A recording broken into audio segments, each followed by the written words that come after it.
सोचिए, अगर आपको पता चल जाए कि आप जिस डरावने शहर में फंसे हैं वहां से बच निकलने की हर कोशिश पहले भी कई बार हो चुकी है और हर बार उसका अंजाम सिर्फ मौत निकला है, लेकिन इस बार कुछ अलग होने वाला है। क्या आखिरकार ये श्राप टूटेगा या फिर पूरा शहर हमेशा के लिए खत्म हो जाएगा? आइए जानते हैं फ्रॉम सीजन 4 की पूरी कहानी हिंदी में। सीजन 4 की शुरुआत ठीक वहीं से होती है जहां पिछले सीजन का अंत हुआ था। अब यह साफ हो जाता है कि जूली सिर्फ अतीत की झलक नहीं देख रही थी, बल्कि वो सचमुच भविष्य से वापस आई है ताकि घटनाओं का रुख बदल सके। लेकिन रहस्यमयी येलो मैन उसे चेतावनी देता है कि चाहे वो कितनी भी कोशिश कर ले, बीता हुआ समय कभी नहीं बदलेगा। जूली के गायब होते ही येलो मैन जिम की बेरहमी से हत्या कर देता है। हालांकि शहर के बाकी लोगों को अभी तक इस बात का पता नहीं चलता। दूसरी तरफ फातिमा को सुरक्षित बचा लिया जाता है, जबकि एल्गेन की घायल आंखों की सर्जरी की जाती है। इसी दौरान एक नई गाड़ी पुलिस स्टेशन के सामने दुर्घटनाग्रस्त हो जाती है। उसमें एक पादरी और उसके साथ मौजूद लगभग 15 साल की लड़की सोफिया होती है। पहली नजर में ये एक सामान्य हादसा लगता है, लेकिन किसी को अंदाजा भी नहीं होता कि इस नई लड़की के आने से पूरे शहर की किस्मत बदलने वाली है। नई आई गाड़ी में एक पादरी और उसकी करीब 15 साल की बेटी सोफिया मौजूद होती है। रास्ते में अचानक पादरी की तबीयत बिगड़ने से गाड़ी का संतुलन बिगड़ जाता है और वो सीधे पुलिस स्टेशन से टकरा जाती है। पादरी बेहोश पड़ा होता है, इसलिए रात होने से पहले केनी सोफिया को शहर के खतरनाक नियम समझाने लगता है। सोफिया बार बार अपनी मां से बात करने की जिद करती है, लेकिन हालात को देखकर वो जल्दी ही खुद को संभाल लेती है। वो तो केनी से साथ बैठकर प्रार्थना करने की भी बात करती है, जिससे सभी को लगता है कि वो सिर्फ एक डरी हुई मासूम लड़की है। लेकिन आधी रात के बाद सच्चाई सामने आती है। पता चलता है कि ये लड़की असली सोफिया नहीं, बल्कि येलो मैन का बदला हुआ रूप है। असल में जिस पादरी को अकेले इस शहर में पहुंचना था, उसे रास्ते में येलो मैन ने रोक लिया था। शक से बचने के लिए उसने खुद को एक किशोरी लड़की का रूप दिया, पादरी को बेहोश किया और उसकी गाड़ी को जानबूझकर पुलिस स्टेशन तक पहुंचा दिया। इसके बाद वो अस्पताल में बेहोश पड़े पादरी की हत्या कर देता है। फिर मासूम बनने का नाटक करते हुए रात में बाहर निकल जाता है। केनी और मेरियल को लगता है कि वो अपने पिता की मौत से टूट गई है, इसलिए वे दौड़कर उसे मॉन्स्टर्स से बचाते हैं। लेकिन उन्हें जरा भी अंदाजा नहीं होता कि जिस लड़की को वे बचा रहे हैं वही इस पूरे खेल की सबसे खतरनाक खिलाड़ी है। येलो मैन पहले ही कह चुका था कि उसका पसंदीदा दौर तब शुरू होता है जब शहर के लोग एक दूसरे के खिलाफ हो जाते हैं, और इस बार भी वही सिलसिला पहले से कहीं ज्यादा तेजी से शुरू होने वाला है। येलो मैन की अगली चाल पूरे शहर को एक दूसरे के खिलाफ खड़ा करना होती है। उसे पता है कि जैसे ही लोगों को मालूम चलेगा कि एल्गेन को बुरी तरह यातनाएं दी गई थीं, वे बॉयड की लीडरशिप पर भरोसा करना छोड़ देंगे। इसी डर से बॉयड एल्गेन से सच छिपाने की गुजारिश करता है। वो कहता है कि सबको यही बताना कि फातिमा को बचाते समय उसकी एक आंख चली गई, लेकिन ये झूठ भी उनकी टूटती उम्मीदों को ज्यादा देर तक नहीं संभाल सकता। कुछ समय पहले उन्हें लगा था कि आखिरकार मॉन्स्टर्स को मारने का हथियार मिल गया है। उन्होंने बॉयड के खून से स्माइली को खत्म किया था और उसके शरीर से निकले पदार्थ से खास गोलियां भी बनाई थीं। लेकिन जब फातिमा उसी स्माइली को दोबारा जन्म दे देती है, तब सबको एहसास हो जाता है कि ये रहस्यमयी ताकत हमेशा उनसे कई कदम आगे चल रही है। अब बॉयड गोलियों का हिसाब लगाने लगता है और उसके मन में यह सवाल भी आने लगता है कि कहीं जल्दी मौत ही इस अंतहीन यातना से बेहतर तो नहीं। शुक्र है कि डोना और बाकी लोग उसका हौसला बनाए रखने की पूरी कोशिश करते हैं, लेकिन हर गुजरते दिन के साथ ये शहर उन्हें और भी बेरहमी से तोड़ता जा रहा है। अगली सुबह पूरा शहर एक भयानक नजारे से दहल उठता है। बीच चौक में खून से सना एक बड़ा थैला लटका हुआ मिलता है। जिम पूरी रात घर नहीं लौटा था, इसलिए टैबिथा और उसके बच्चे यही समझते हैं कि उस थैले में जिम के शरीर के टुकड़े हैं। अपने बच्चों को इस सदमे से बचाने के लिए टैबिथा जूली से कहती है कि वो एथन को पीछे बने शेड में ले जाएं, ताकि उन्हें यह मंजर न देखना पड़े। लेकिन किस्मत इससे भी ज्यादा क्रूर साबित होती है। जब बॉयड थैला खोलता है तो उसमें सिर्फ एक मरे हुए जानवर की लाश निकलती है। असल झटका तब लगता है जब जूली और एथन उसी शेड के अंदर अपने पिता जिम की बेरहमी से शत विक्षत लाश देखते हैं। दोनों इस दर्द को सह नहीं पाते और उन्हें लगता है कि शायद टैबिथा और जिम के बीच होने वाले झगड़ों की वजह से ही उनके पिता उस रात घर नहीं लौटे थे। लेकिन उन्हें अभी भी उम्मीद होती है कि शायद किसी तरह जिम को वापस लाया जा सकता है। अपने पिता की मौत को स्वीकार न कर पाने के कारण जूली और एथन दोनों अलग अलग तरीके से उन्हें वापस लाने का रास्ता ढूंढने निकल पड़ते हैं। जूली सबसे पहले रैंडल के पास जाती है।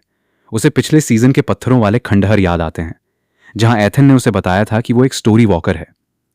जूली को यकीन हो जाता है कि अगर वो इस शक्ति को सही तरह इस्तेमाल करे तो शायद अपने पिता की मौत होने से पहले ही इतिहास बदल सके। काफी मनाने के बाद रैंडल उसके साथ उन खंडहरों तक जाने के लिए तैयार हो जाता है। वहां पहुंचते ही जूली फिर से टाइम स्लिप का अनुभव करती है और सीधे उस रात पहुंच जाती है जब मैथ्यूज परिवार की आरवी पहली बार इस रहस्यमयी शहर में आई थी। लेकिन ये टाइम ट्रैवल बिल्कुल भी सुरक्षित नहीं होता। अतीत के मॉन्स्टर्स जूली को देख भी सकते हैं और उस पर हमला भी कर सकते हैं। जैसे ही एक मॉन्स्टर उसकी तरफ झपटता है, असली दुनिया में मौजूद जूली का शरीर बुरी तरह कांपने लगता है। ये देखकर रैंडल तुरंत उसे खंडहरों से बाहर खींच लाता है और उसकी जान बच जाती है। मौत के इतने करीब पहुंचने के बाद भी जूली हार नहीं मानती।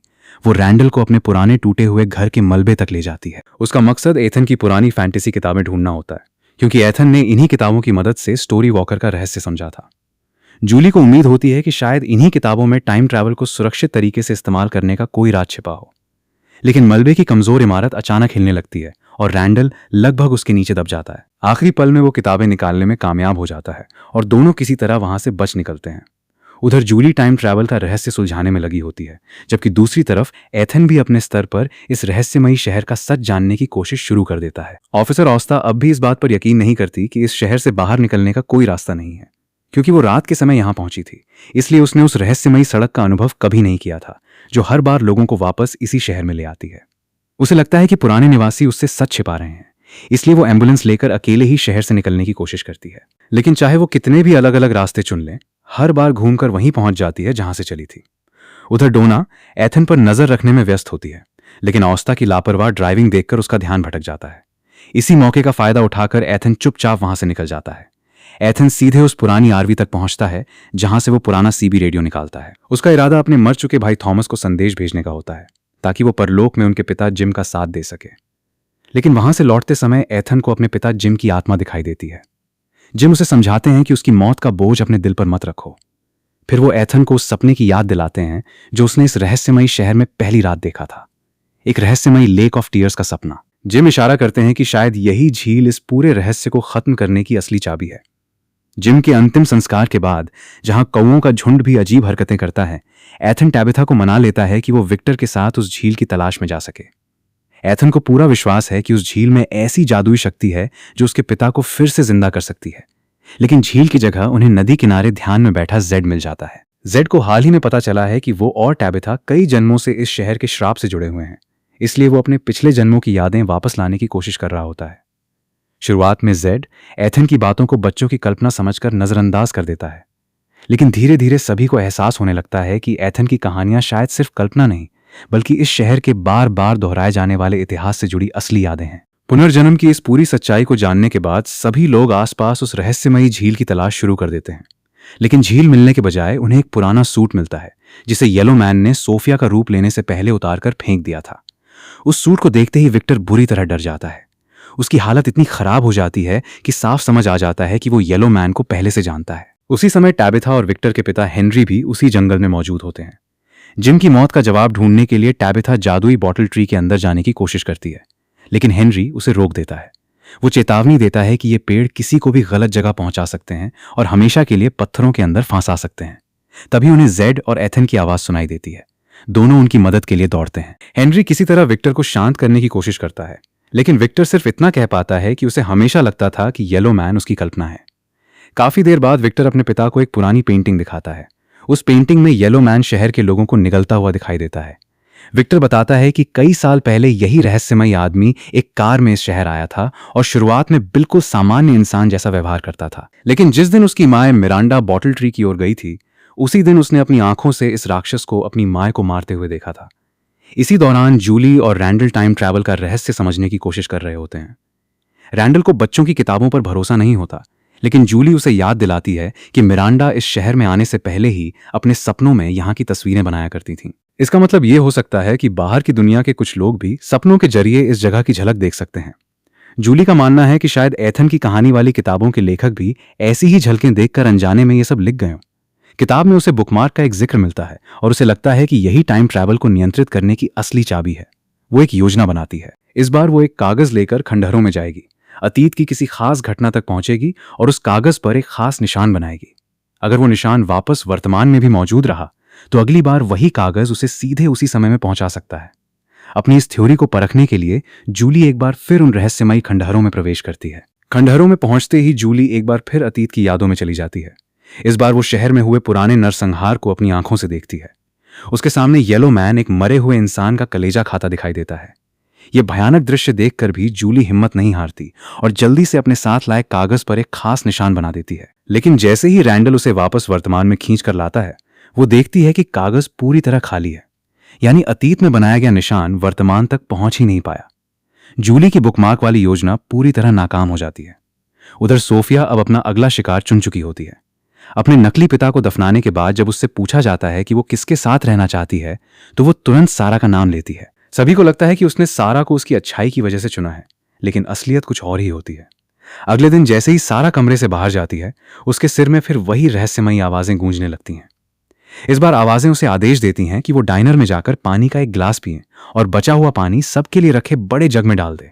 अगर उसने ऐसा नहीं किया तो उसके अपने लोगों को नुकसान पहुंचाया जाएगा। डरी हुई सारा तुरंत एल्गेन को सब कुछ बता देती है, क्योंकि वो भी इस शहर की रहस्यमयी ताकतों का शिकार रह चुका होता है। एल्गेन को यह काम मामूली लगता है, लेकिन सारा को डर होता है कि कहीं वो अनजाने में पूरे शहर में कोई खतरनाक चीज न फैला दे। आखिरकार वो डाइनर पहुंचती है। वहां मौजूद बाका, जो पहले बस ड्राइवर था और अब डाइनर संभालता है, उससे बहुत अच्छे से पेश आता है और उसे नौकरी तक ऑफर करता है। अपराध बोध से भरी सारा तुरंत उसे पानी फेंक देने के लिए कह देती है। सारा की अवज्ञा से नाराज होकर सोफिया खुद को जमीन पर गिरा देती है और जानबूझकर अपनी बांह तोड़ लेती है। फिर पूरे शहर से झूठ बोलती है कि किसी अदृश्य ताकत ने उसे धक्का दिया। ये देखकर सारा घबरा जाती है और सोचती है कि उसकी बात न मानने की वजह से ही यह हादसा हुआ। डर के मारे वो आखिरकार वही पानी जग में मिला देती है, लेकिन बाद में पता चलता है कि यह किसी जहर को फैलाने की योजना नहीं थी। यह सिर्फ सारा की वफादारी और उसकी मानसिक ताकत को परखने का एक क्रूर खेल था। जब मेरियल सोफिया की टूटी हुई बांह का इलाज कर रही होती है, तब सोफिया उसे इब्राहिम और इसहाक की बाइबल वाली कहानी सुनाती है, जिसमें भगवान एक पिता की आस्था की परीक्षा लेते हैं। उसी तरह सोफिया भी सारा को तोड़ना चाहती थी। उसका मकसद शहर को नुकसान पहुंचाना नहीं, बल्कि यह साबित करना था कि वो जब चाहे सारा को अपने इशारों पर नचा सकती है। एथन से बढ़ती दूरी को महसूस करते हुए टैबिथा, डोना और एलिस के साथ खाने की तलाश में निकल पड़ती है। उसका मकसद सिर्फ राशन जुटाना नहीं, बल्कि अपने दुख में डूबे बेटे को उस रहस्यमयी लेक ऑफ टीयर्स तक पहुंचाने में मदद करना भी होता है। रास्ते में उन्हें एक घायल पक्षी मिलता है, जो इस इलाके के सामान्य कौओं जैसा नहीं होता। एथन इसे एक ईश्वरीय संकेत मान लेता है। उसे यकीन हो जाता है कि अगर वो उस झील का पानी इस पक्षी पर डाल देगा और वो ठीक हो गया, तो उसके सारे सपने और विश्वास सच साबित हो जाएंगे। लेकिन झील के पास पहुंचते ही हालात अचानक डरावने हो जाते हैं। किनारे के पास जमीन में दबी एक मोटी रस्सी दिखाई देती है। एलिस और बाकी लोग मिलकर उसे खींचते हैं तो नदी के अंदर से 3 विशाल पुतले बाहर निकल आते हैं। शुरुआत में वे उन्हें साधारण डरावने पुतले समझते हैं, लेकिन जल्द ही एहसास होता है कि इन्हें जानबूझकर नदी की गहराई में बांध कर रखा गया था, ताकि पानी के नीचे कैद कोई प्राचीन और खतरनाक शक्ति बाहर ना आ सके।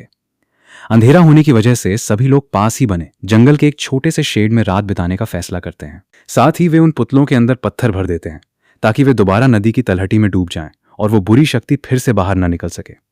इसी दौरान टैबिथा बार बार उन पुतलों को देखकर बेचैन होने लगती है। उसे लगता है कि उसने इन्हें पहले भी कहीं देखा है, लेकिन उसे कुछ याद नहीं आता। फिर देर रात अचानक उसकी बचपन की एक याद लौट आती है।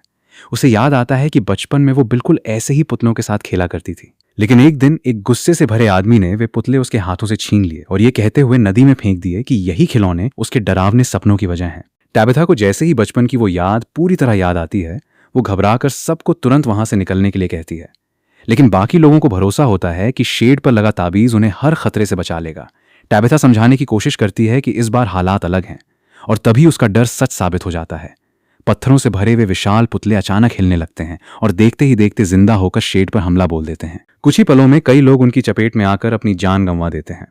लड़ाई के दौरान टैबिथा को याद आता है कि आसपास रखी प्राचीन मूर्तियां ही इन राक्षसी पुतलों की सबसे बड़ी कमजोरी हैं। वो उनमें से एक का इस्तेमाल करके एक भयानक जीव का अंत कर देती है। इधर जंगल में टैबिथा मौत से जूझ रही होती है, वहीं दूसरी ओर जेड सच्चाई तक पहुंचने के लिए बेहद खतरनाक रास्ता चुन लेता है। अपनी पिछली जिंदगी की दबी हुई यादों को वापस लाने के लिए वो जंगल में उगने वाले रहस्यमयी मशरूम खा लेता है। इसके बाद उसके सामने उसका कम उम्र वाला रूप और एक रहस्यमयी व्यक्ति दिखाई देता है, जो शुरू से उसके सपनों में आता रहा है। वो बार बार जेड को खून पीने के लिए उकसाता है।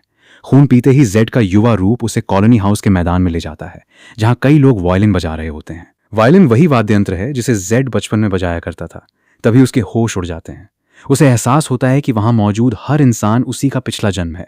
ध्यान से देखने पर वो पाता है कि उनकी मौत जंगल के राक्षसों ने नहीं की थी, बल्कि उन्हें इसी शहर के लोगों ने मार डाला था। उसका युवा रूप बताता है कि हर बार जब लोगों को पता चलता है कि इस शहर का अंतहीन चक्र और मानसिक यातना जेड और टैबिथा से जुड़ी हुई है, तो पूरा शहर उन्हीं के खिलाफ हो जाता है और हर जन्म में टैबिथा को सबसे क्रूर सजा झेलनी पड़ती है।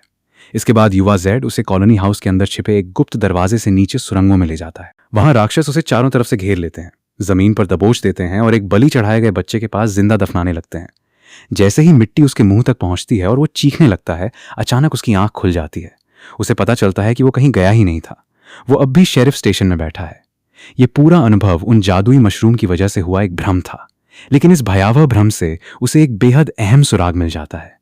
अब उसे ठीक ठीक पता चल चुका होता है कि बलि चढ़ाए गए बच्चों के कंकाल किस जगह छिपे हुए हैं। अब जेड को यकीन हो जाता है कि अगर वे सुरंगों में दफन उन मासूम बच्चों के अवशेषों तक पहुंचकर उन्हें आजाद कर दें तो शायद पहली बार इस डरावनी जगह से निकलने की उम्मीद पैदा हो सकती है। लेकिन दूसरी तरफ सोफिया का आतंक लगातार बढ़ता जा रहा होता है। इस बार उसका निशाना मेरियल बनती है। वो मेरियल के पुराने डर का फायदा उठाती है, जब कभी उस पर कीड़ों ने हमला किया था और वो पत्थरों वाले खंडहर में फंस गई थी। जैसे ही मेरियल एम्बुलेंस से दवाइयां लेने जाती हैं, सोफिया उसके दिमाग में एक भयानक भ्रम पैदा कर देती है। मेरियल को महसूस होने लगता है कि वो लोहे के पिंजरे में जकड़ी हुई हैं और दर्द से चीखने लगती है। उधर रैंडल जूली से बहस करता है, क्योंकि जूली बार बार टाइम ट्रैवल करने की कोशिश कर रही होती है, जबकि हर बार आने वाले दौरे उसके दिमाग को हमेशा के लिए नुकसान पहुंचा सकते हैं। विक्टर की सच्चाई जानने के बाद हेनरी भी पूरी तरह टूट चुका होता है, लेकिन इन सब की तकलीफें देखकर सोफिया को सिर्फ मजा आता है। इसके बाद वो अपना अगला शिकार हेनरी को बनाती है। जब हेनरी अकेले बैठकर शराब पी रहा होता है, तभी सोफिया चुपके से अपने खून की कुछ बूंदें उसके ग्लास में मिला देती हैं। इसके बाद हेनरी को बेहद असली लगने वाले भयानक भ्रम दिखाई देने लगते हैं। उसे लगता है कि वो एक आधुनिक अस्पताल के साफ सुथरे कमरे में भर्ती है। वहां उसका बेटा विक्टर बिल्कुल स्वस्थ, खुशहाल और बड़ा होकर अपनी पत्नी और बच्चे के साथ सामान्य जिंदगी जी रहा है। इन भ्रमों का मकसद हेनरी को यह यकीन दिलाना होता है कि असली दुनिया वही है और फ्रॉमविल सिर्फ एक सपना। उसे विश्वास दिलाया जाता है कि अगर वो इस दुनिया से अपना रिश्ता हमेशा के लिए खत्म कर देगा, यानी अपनी जान ले लेगा, तभी उसकी आंख खुलेगी और वो असली दुनिया में लौट पाएगा। इसी बीच जेड सभी के सामने अपनी नई थ्योरी रखता है। उसका मानना है कि सुरंगों में दफन बलि चढ़ाए गए बच्चों की हड्डियां ही इस पूरे रहस्य की चाबी हैं और उन्हें बाहर निकाल कर ही सब लोग इस नरक से आजाद हो सकते हैं। लेकिन बॉयड उसकी बात मानने से साफ इनकार कर देता है। उसके लिए यह सिर्फ जादुई मशरूम खाने के बाद देखा गया एक भ्रम है, जिसके लिए वो किसी की जान जोखिम में नहीं डाल सकता। जेड अपनी बात साबित करने के लिए बताता है कि उसने पहले कभी कॉलोनी हाउस के नीचे बने गुप्त हिस्से को नहीं देखा था, फिर भी उसके दर्शन में वही जगह और नीचे जाने वाला छिपा हुआ दरवाजा साफ दिखाई दिया था। लेकिन जब सभी वहां जाकर जांच करते हैं तो उन्हें सिर्फ एक ठोस दीवार मिलती है। यही देखकर बॉयड पूरी योजना को खारिज कर देता है और मान लेता है कि जेड अब हकीकत और भ्रम में फर्क नहीं कर पा रहा। हालांकि उसकी सोच तब बदलने लगती है जब डोना की टीम जंगल में हुए खौफनाक पुतलों के हमले की पूरी कहानी सुनाती है। टैबिथा भी बताती है कि कैसे बचपन में एक आदमी ने उन्हीं पुतलों को नदी में फेंक दिया था और उसकी मौत के बाद वही डरावने सपने सच बनकर सामने आ गए। अब सभी को एहसास होने लगता है कि सारा की बात पूरी तरह गलत नहीं थी। ऐसा लगता है कि इस शहर में जब भी किसी इंसान की मौत होती है तो उसके सबसे भयानक डर किसी न किसी रूप में सच बनकर सामने आ जाते हैं। सामान्य राक्षसों से बचने के लिए उनके पास ताबीज मौजूद हैं, लेकिन ये रहस्यमयी पुतले एक बिल्कुल नया खतरा बन चुके हैं, जिनसे निपटने का कोई तरीका किसी को नहीं पता। कुछ समय बाद डोना की टीम के साथ गया एक आदमी मृत मिलता है। उसकी लाश बिल्कुल उन्हीं डरावने पुतलों जैसी बन चुकी होती है।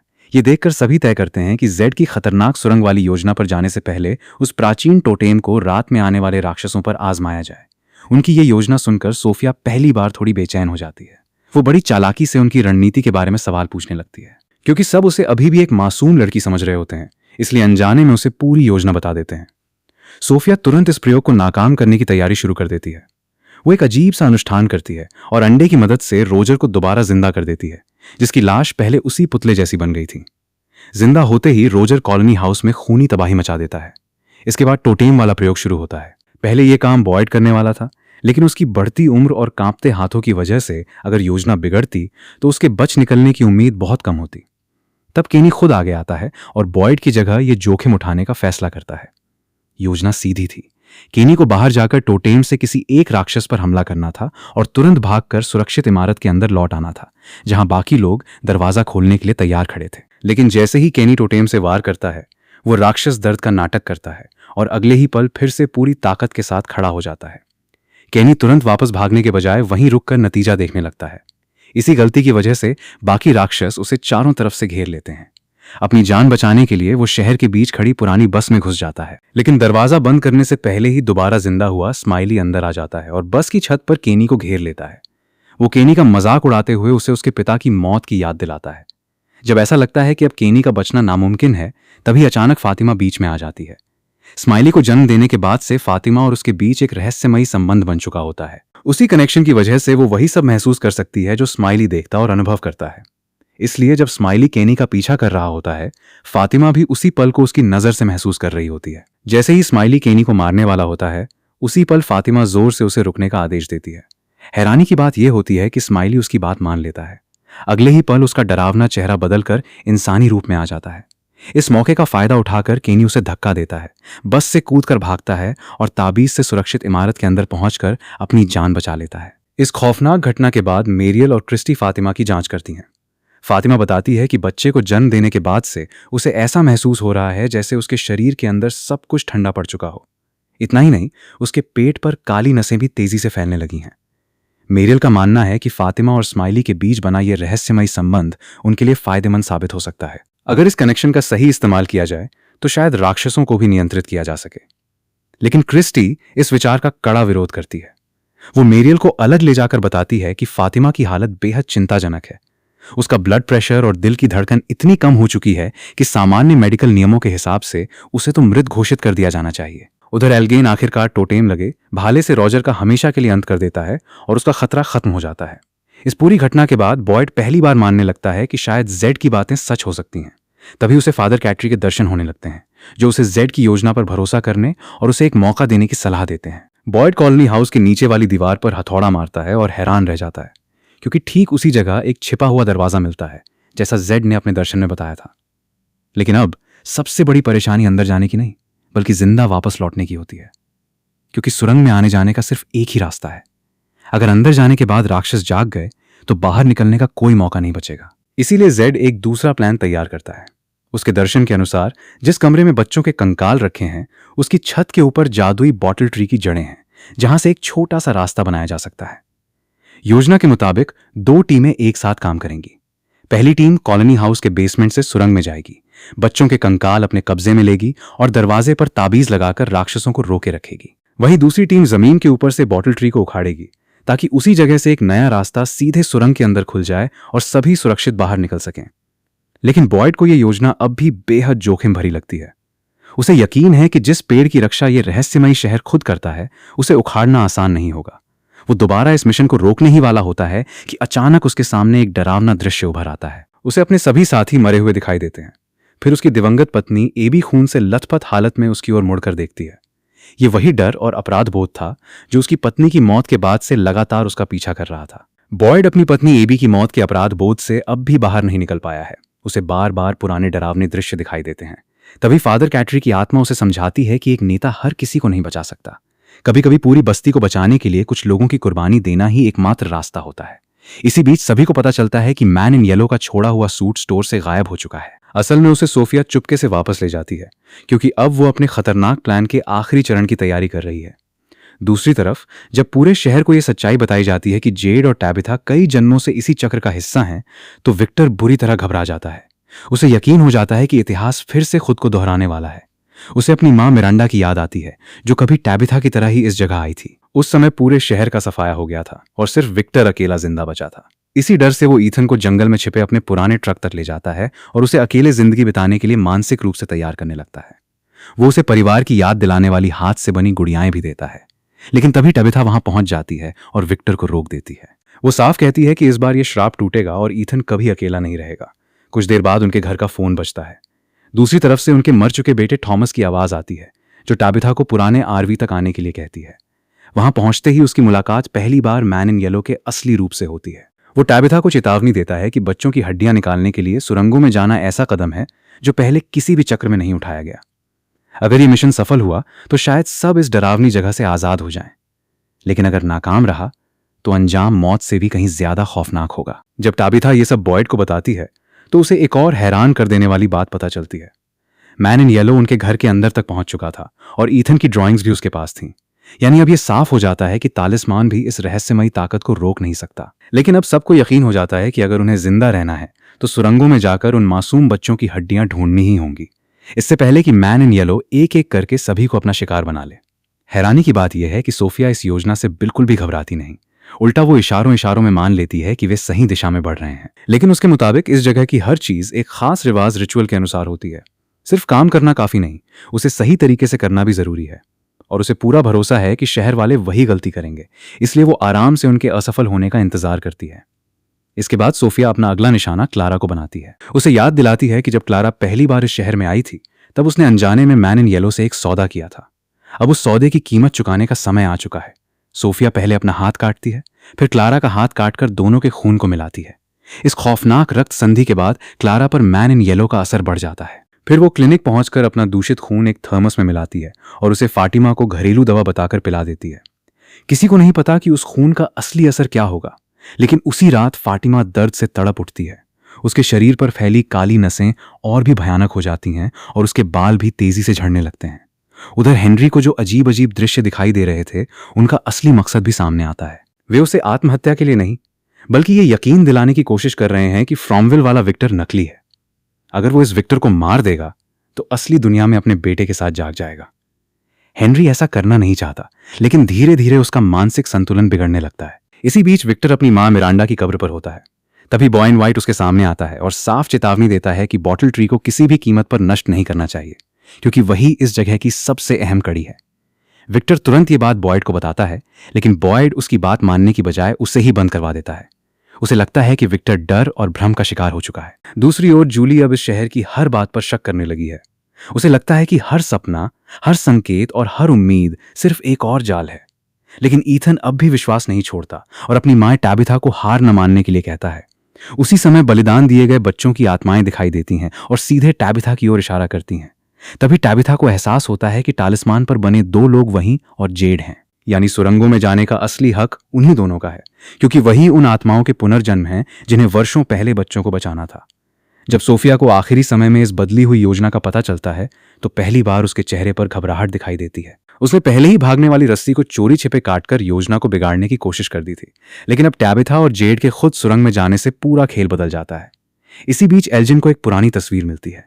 तस्वीर कई दशक पुरानी होती है, लेकिन उसमें पीछे खड़ी सोफिया बिल्कुल वैसी ही दिखाई देती है जैसी आज है। अब छिपाने के लिए कुछ नहीं बचता। सोफिया अपनी असली पहचान स्वीकार कर लेती है और बताती है कि मैन इन येलो केवल उन्हीं लोगों का रूप धारण कर सकता है जिनकी मौत इस शहर में हो चुकी हो। इसका मतलब साफ है, असली सोफिया की मौत बहुत पहले हो चुकी थी और अब उसके शरीर का इस्तेमाल कोई और कर रहा है। यह खुलासा होता है कि असली सोफिया कभी इस शहर की एक सामान्य निवासी थी, लेकिन उसकी मौत के बाद मैन इन येलो ने उसी का रूप अपना लिया। इधर टैबिथा और जेड अपनी जान जोखिम में डालकर सुरंगों के अंदर पहुंच जाते हैं।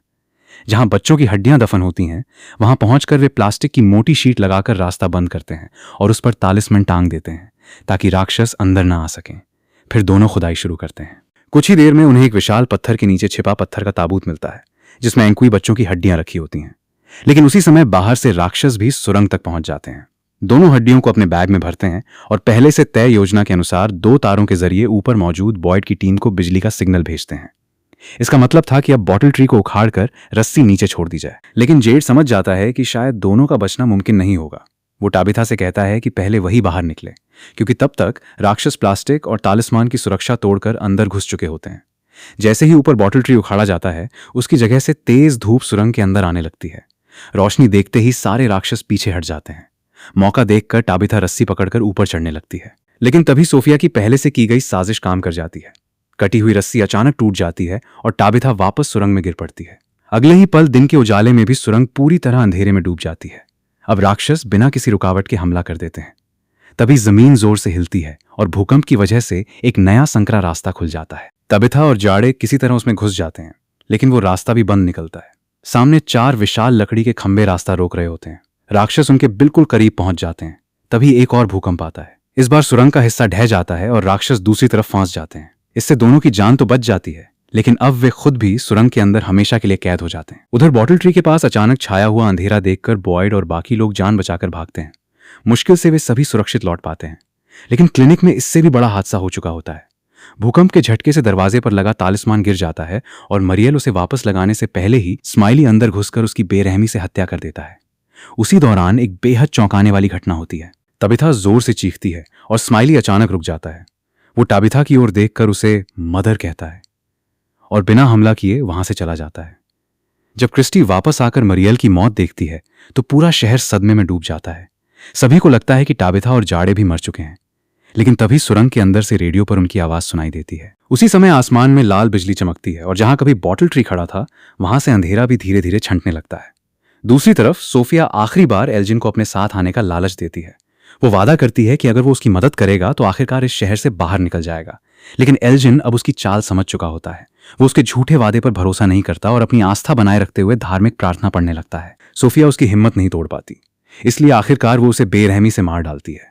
लगभग उसी समय पूरे शहर में फिर से दिन का उजाला लौट आता है। हालांकि शो ये कभी साफ नहीं करता कि दिन का उजाला लौटने और बाकी घटनाओं का आपस में कोई संबंध था या नहीं। रोशनी वापस आते ही बॉयड, एलिस और फातिमा सुरंगों के अंदर टैबिथा और जेड को बचाने निकल पड़ते हैं। फातिमा भी उनके साथ जाती है क्योंकि अब उसका राक्षसों से एक रहस्यमयी संबंध बन चुका है और वो उनके करीब आने का पहले से एहसास कर सकती है। कुछ देर की तलाश के बाद उन्हें टैबिथा और जेड मिल जाते हैं, जो अंदर से खुद रास्ता खोदकर बाहर निकलने की कोशिश कर रहे होते हैं। बॉयड अपनी बंदूक से सामने लगी लकड़ी की रुकावट तोड़ देता है और दोनों को बाहर निकाल लेता है। लेकिन जैसे ही वे सुरंग से निकलते हैं, राक्षस चारों तरफ से उन्हें घेर लेते हैं। तब फातिमा एक बड़ा फैसला करती है। वो बाकी सभी से भाग जाने को कहती है और खुद पीछे रुक जाती है। देखते ही देखते फातिमा पूरी तरह एक राक्षसी रूप में बदल जाती है और जोरदार चीख मारकर बाकी राक्षसों का ध्यान अपनी ओर खींच लेती है ताकि उसके साथी सुरक्षित निकल सकें। सीजन का अंत बेहद खौफनाक मोड़ पर होता है। एक तरफ बॉयड और उसकी टीम सुरंगों से बाहर निकलने की कोशिश कर रही होती है, तो दूसरी तरफ सोफिया पूरे शहर में घूम घूम कर हर घर और खिड़की से तालिस्मान उतार देती है। यानी रात होने से ठीक पहले शहर के लोगों की आखिरी सुरक्षा भी खत्म हो जाती है। इसके बाद वो उन सभी तालिस्मान्स को रहस्यमयी फरावे ट्री में फेंक देती है। तभी बॉय इन व्हाइट उसके सामने आता है और कहता है कि इस बार उसकी जीत नहीं होगी। लेकिन सोफिया बिल्कुल भी परेशान नहीं दिखती, बल्कि उसे पूरा विश्वास होता है कि बॉटल ट्री को उखाड़कर लोगों ने वही गलती कर दी है जिसका उसे इंतजार था। असल में वे उस पेड़ का सही इस्तेमाल भी नहीं कर पाए और शायद अनजाने में सोफिया की पूरी योजना को ही सफल बना बैठे। फिर भी उम्मीद पूरी तरह खत्म नहीं होती। दूसरी ओर हेनरी अब भी अपने भ्रम में फंसा हुआ विक्टर को मारने की कोशिश करता है, क्योंकि उसे लगता है कि ऐसा करने से वो असली दुनिया में जाग जाएगा। लेकिन ठीक समय पर ईथन उसका ध्यान भटका देता है और विक्टर उसे जमीन पर गिराकर रोक लेता है। अपने ही पिता की इस हरकत से विक्टर अंदर से पूरी तरह टूट जाता है। और यहीं पर फ्रॉम सीजन 4 एक ऐसे जबरदस्त क्लिफ हैंगर के साथ खत्म होता है जो सीधे अगले सीजन के लिए दर्शकों की उत्सुकता कई गुना बढ़ा देता है। अगर वीडियो पसंद आई हो तो इसे एक लाइक जरूर करें, डेली मूवी हंटर को सब्सक्राइब करें और बेल आइकन दबाना बिल्कुल मत भूलिए, ताकि ऐसी ही जबरदस्त मूवी और वेब सीरीज की कहानियां सबसे पहले आप तक पहुंचें। कमेंट में बताइए आपके हिसाब से मैन इन येलो को कौन हरा पाएगा। तब तक के लिए अपना ख्याल रखिए। Take care. मिलते हैं अगली धमाकेदार वीडियो में।